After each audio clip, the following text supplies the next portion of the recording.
excessive thinking and pondering, I might tire my body. And when the body is tired, the mind becomes disturbed. And when the mind is disturbed, it is far from the collectedness. So that's why mind is the most powerful. So when your mind is very strong, then body cannot be tired. When mind is tired, your whole body will be tired and disturbed. Okay? So that's why we always encourage the meditators who ever come here every Friday.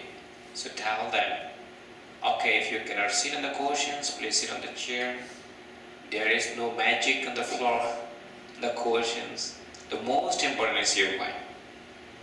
So even though you are sitting on the chair, but if you can develop your mindfulness very well, you just radiate loving kindness to yourself and to your spiritual friend. So that way you can attain the jhana. Right? You can attain the jhana. So he said, as I abide in thus, the diligent, ardent and resolute. So here one thing I would like to explain. The Blessed One, you see, first time he said, and second time he repeated again, and third time he repeated again. Why? Why did he say 3 times? Because the first times when he talked, when he explained, maybe audience couldn't catch it. They couldn't understand. And second time he said again. Maybe second time they could understand a little bit more than before, right? And the third time he said again, it's become very clear. That's why he explained, he repeat, one time, second time, third time. As I abided thus diligent and ardent and resolute, a thought of non-ill arose in me. I understood thus this thought of non-ill has arisen in me. This does not lead to my own affliction or to others' afflictions or to the affliction of both. It aids wisdom, does not cause difficulties, and leads to highest peace, Nibbana. If I think and ponder often on this thought, even for a day and night, even for a day and night, I see nothing to fear from it. So that's why I always say to the meditators, when you keep the precept, you don't need to fear, because your mind is very pure. You are very holy that time. So I always say to who come here for 10 days retreat, please don't break up the precept. So now you are living in the basement. Basement is like cave, right? Do you think is it cave? Beautiful cave, right? No need to fear, because you have the jewel, you have the precept. Every morning you are accepting the 8th precept, so you don't need to worry. Even the deities will protect you. You know, the people who meditate and keep the precept and meditate, they develop all the time a lot of wholesome, and they gain a lot of merit. MERIT. You know? So I said it from yesterday, please don't talk, just meditate. They are following my instructions. So that way, you are not developing unwholesome states, unwholesome things. Keep silent, meditating, sitting meditation, walking meditation. So that way, you are gaining a lot of wholesome. So no need to worry. Even deities all the time around you will protect you. Because they think that you are right, the good meditator, and you keep the precept, and they always help you. That's why he's talking about here. I see nothing to fear from it. But with the excessive thinking and pondering, I might tire my body. And when the body is tired, the mind becomes disturbed. And when the mind is disturbed, it is far from the collectedness. So I steadied my mind internally, quieted it, and brought it to stillness. When mind is stillness and collected it. Why is that? So that my mind should not be disturbed. So you have to understand why my mind is disturbing. Because of the hindrances. Right? When hindrances arise and I suffer, my mind is going here and there, wandering, and then disturbing me a lot. So my mind is not still. So when you know it, just use the harmonious practice right effort, then your mind is still. So that way you can develop your meditation well. As I abided thus, diligent, ardent, and resolute, a thought of non-cruelty arose in me. I understood thus. This thought of non-cruelty has arisen in me. This does not lead to my own reflections or to other reflections or the reflections of both. It aids wisdoms, does not cause difficulties, and leads to highest peace, Nibbana. If I think and ponder upon this thought even for a night, even for a day, even for a night and day, I see nothing to fear from it. But with excessive thinking and pondering, I might tire my body. When the body is tired, my mind becomes disturbed. And when the mind is disturbed, it is far from collectedness. So here collectedness means peace. Your mind is quiet. It's okay. So I steadied my mind internally, quieted, brought it to stillness and collected it. Why is that? So that my mind should not be disturbed. Okay? Then he is going to explain to the monks. Monks, whatever person frequently thinks and ponders upon, that will become the inclination of their mind. If a person frequently thinks and ponders upon thoughts of renunciation, that has abandoned the thought of sensual desire to cultivate the thought of renunciation. Okay? Right? So what do you have to think? You have to think that you abandon the sensual desire and develop the renunciation. And then that person's mind inclines to the thought of renunciations. If a person frequently thinks and ponders upon thought of non-ill will, they has abandoned the thought of ill will to cultivate the thought of non-ill will. And then that person's mind inclines to the thought of non-ill will. So sensual desire arises, just let it be and develop the non-cruelty.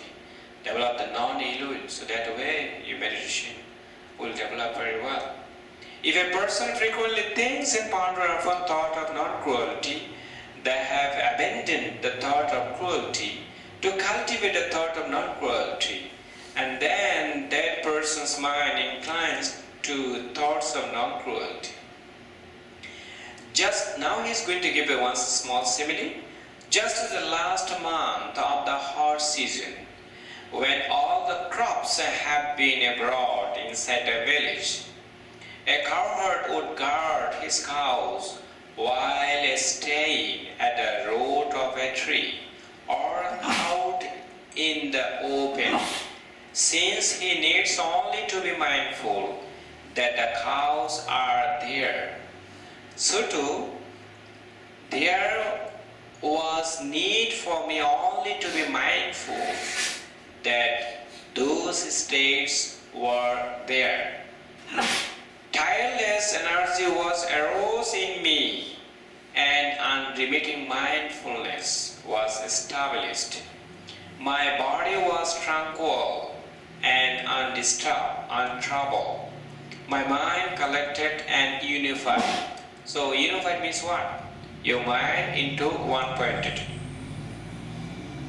Okay, it's called unified. Your mind into one pointed. So now he's going to talk about jhana. So since you were practicing here from yesterday, right? Maybe you know, you attend jhana. You don't know? Now you will know. Now I'm going to explain. So tomorrow I'm going to take the interview at 9 a.m. So you have to explain me whether you attend jhana or not. Okay. Okay, now he's going to attend. How did he attend the jhana and how did he understand? So quite secluded from sensual pleasure, secluded from unwholesome states, I entered upon and abided in the first jhana, which is accompanied by thinking and examining thought with joy and happiness born of seclusion. Is it clear? No. Secluded, quite secluded from sensual pleasure and secluded from unwholesome state. That means 5 hindrances will not arise in your mind. What will arise? Said here, I entered upon and abided in the first jhana. So jhana means stage of meditation, right?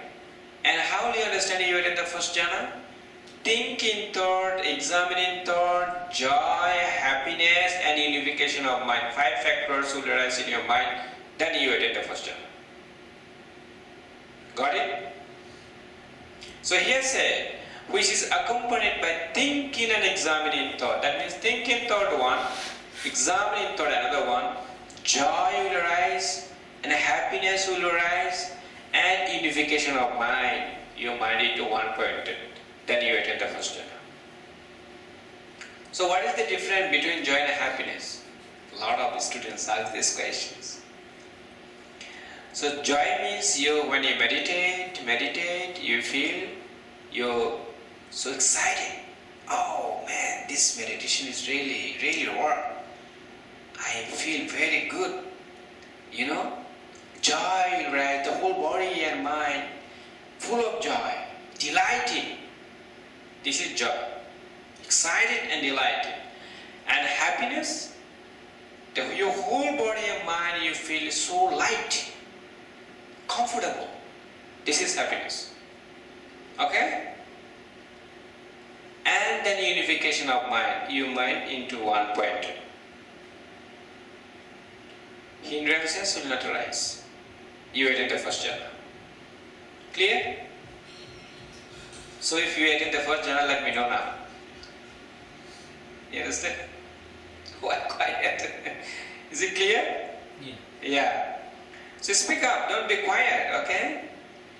With this stealing of thinking and examining thought, I enter upon and abided in the second jhana, which has the self-confidence and stillness of mind, without thinking and examining thought, with joy and happiness born of collectiveness. That means when you meditate, when you attain the first jhana and you continuously meditate, then you'll see thinking thought, examining thought stop rising, will not rise anymore. Then among the 5 factors, 2 things stop rising, and joy, happiness and unification of mind. These 3 factors will arise in your mind. Then 5 hindrances will be absent. 5 hindrances will not rise. Then you attain the second jhana. So that time, he said here, which has self-confidence. You will have the self-confidence. This meditation is really work. I have to continue. There is no belief. I am practicing now, I am experiencing now. Self-confidence will arise. Joy will arise. Happiness arise. Unification of mind arise. Then you will see, I have to see the next. What will be. Okay? Then you have to continue. Meditate. I am not going to believe what the Bhante is saying. I always say, students here who are coming, no need to believe me, there is no belief in Buddhism. In Buddhist meditations are calm, welcome everyone, come and see, try to understand. When you understand, practice it. After practicing, if you get a truth, please continue. If you think that this is not good for you, you can give up. You can leave. Freedom. That's why my teacher, he's American. He was born in New York, but he grew up in California. So he practiced more than 40 years in Burma, Thailand. And he was international teacher actually. He went many places. And then he established a meditation center in Missouri, Dhamma Sukha Meditation Center, 103 acres, very big meditation center. So people come from the different countries, and then also from different states from here. I also went there and meditated 4 months, 10 days. And I met many people from the different countries, So when I asked him, why did you become monk? He's the white guy, And then he said, one thing's only the Blessed One words. Only one word, one advice of the Buddha changed my whole life. And I said, what is that word? What is that? He said, come and see. Come and see my teaching. And after seeing, try to understand. After understanding, please practice. So, when you practice, if you experience the truth within yourself, then you can accept it. Otherwise, you can leave. Freedom. Because of this great advice of the Buddha, changed my whole life. That's why I become monk. Wow. My mom, Jewish, my father, Christian, but I'm Buddhist monk. So he said like that. Because I was the only one who asked a lot of questions there, So I always sat close to him. He sat here and I sat close to him. And whenever he gave a talk, I make note. And he understood because he's preparing for the question. So I always ask a lot of questions. And he loved me because of that. Because I have the Buddhist background, I'm now 23 years in the monk life.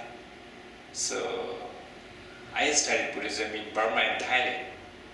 So I know about Buddhism well, So then I asked him a lot of questions. The people who came from the different countries, so they said, Bhante, please ask, because they don't have Buddhist background. They have no idea. So when I ask the questions, and because of that, they can learn a lot of things. Because he's going to answer. That's why they were very happy. So he said, because of this great advice of the Buddha, come and see. My whole life changed. That's why I am Buddhist monk now. And I am teaching, I practice meditations, and then I am teaching to others. So I never forget, So then I asked him, and then he answered. I asked questions, answered, like that. So now the second jhana is clear. You'll have self-confidence, thinking, thought, examining thought, stop arising, and you'll have self-confidence, joy, happiness, and unification of mind will arise. 5 hindrances will be absent, then you attain the second jhana. Now he is going to explain about the experience of third jhana. With the fading away of joy, I abided in equanimity and mindful, and a full were still feeling happiness with the body. I entered upon and abided in the third jhana, on account of which Noble Swan amounts. He has a pleasant abiding who has equanimity and is mindful. So when you attain the third jhana, joy stop rising. Joy will not rise anymore.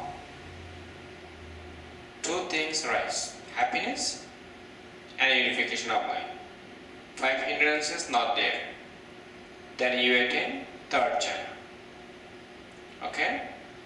And the next, with the abandoning of pleasure and pain, with the previous disappearance of joy and grief, I entered upon and abided in the fourth jhana, which has neither pain nor pleasure and purity of mindfulness due to equanimity. So when you continuously radiate loving kindness to yourself and to your spiritual friend, you see that you're feeling at the beginning here, right? The center of your chest, right? And it will go to the top of your head when you attain the fourth jhana. So that time your mindfulness will be very, very sharp. You will be very aware, and you'll have a lot of equanimity. Okay? Then you'll see your mind no more, your feeling not in the center of your chest. You feel at the top of your head. So that time, what you have to, don't press down. If you press down, you know that some people, when they meditate, they're feeling the center of their chest, they really enjoy, Joy arises and happiness arises. They want to get it again and again. But they never think that they are feeling already at the top of their head. And sometimes they want to press down.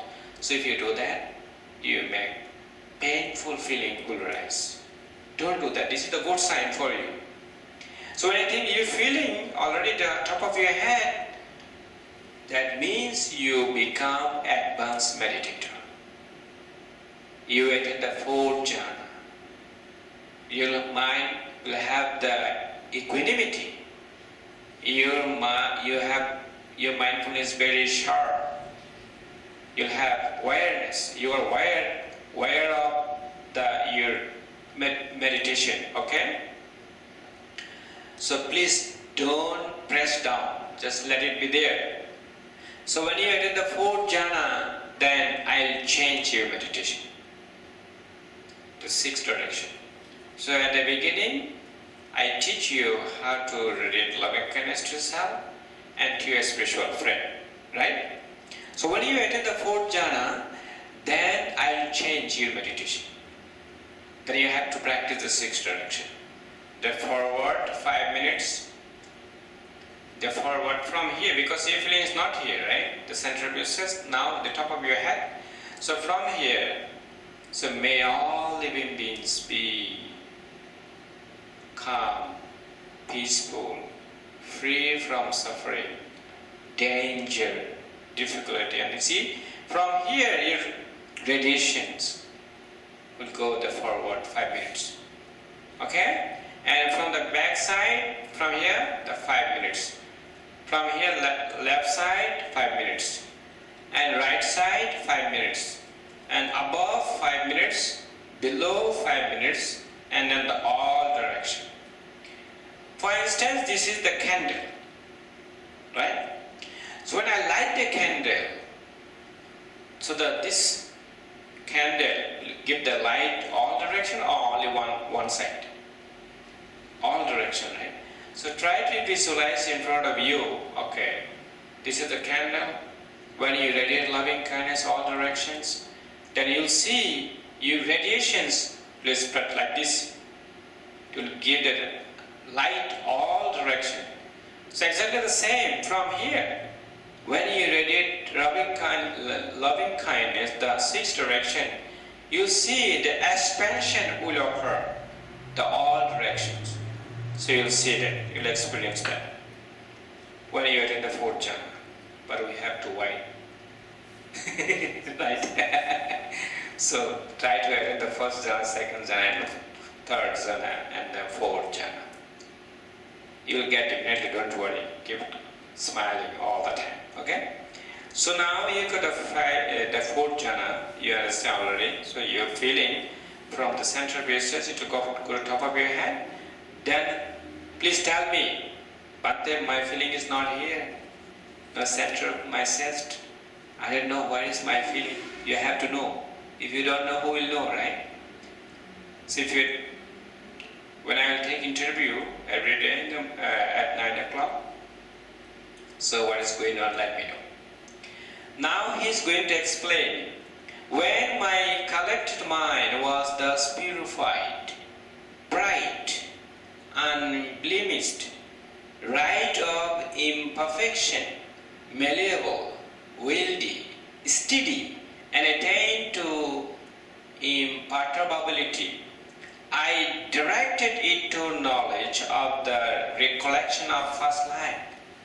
You see, the Blessed One, Buddha, when he attained the fourth jhana, he could know about his past life.